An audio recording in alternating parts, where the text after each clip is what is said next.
आश्विन कृष्ण पक्ष इंदिरा एकादशी कथा। सतयुग में महिष्मती नाम की नगरी में इंद्रसेन नाम का एक प्रतापी राजा राज्य करता था। वह राजा पुत्र, पौत्र और धनधान्य से संपन्न तथा विष्णु का परम भक्त था। एक दिन जब सुखपूर्वक अपनी सभा में बैठा था तो आकाश मार्ग से महर्षि नारद उतरकर उसकी सभा में आए।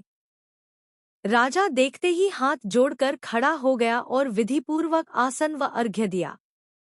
तब महर्षि नारद ने राजा से पूछा, हे राजन, आपके सातों अंग कुशल पूर्वक तो हैं?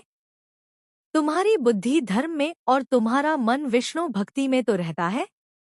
देवर्षि नारद की ऐसी बात सुनकर राजा ने कहा, हे महर्षि, आपकी कृपा से मेरे राज्य में सब कुशल है तथा मेरे राज्य में यज्ञादि कर्म सफल हो रहे हैं। आप कृपा करके अपने आगमन का कारण कहिए।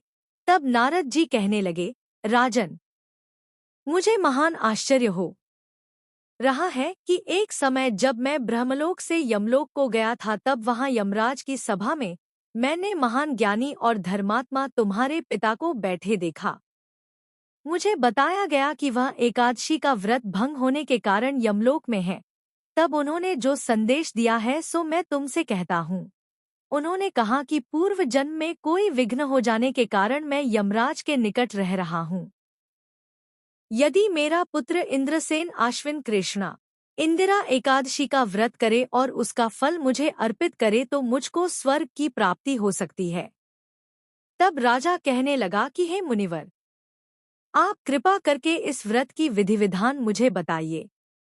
मैं उनकी मुक्ति का उपाय अवश्य करूंगा।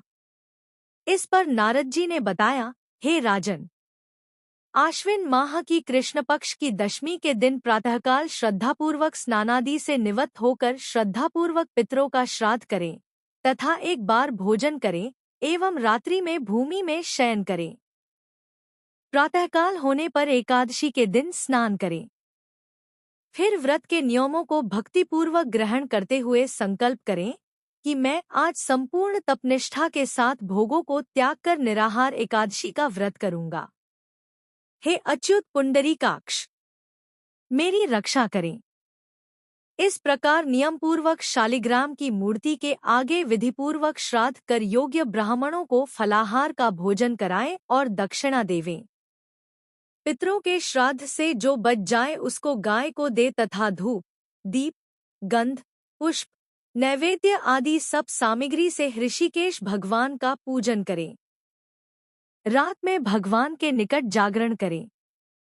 इसके पश्चात द्वादशी के दिन प्रातः काल होने पर भगवान का पूजन करके ब्राह्मणों को भोजन कराएं।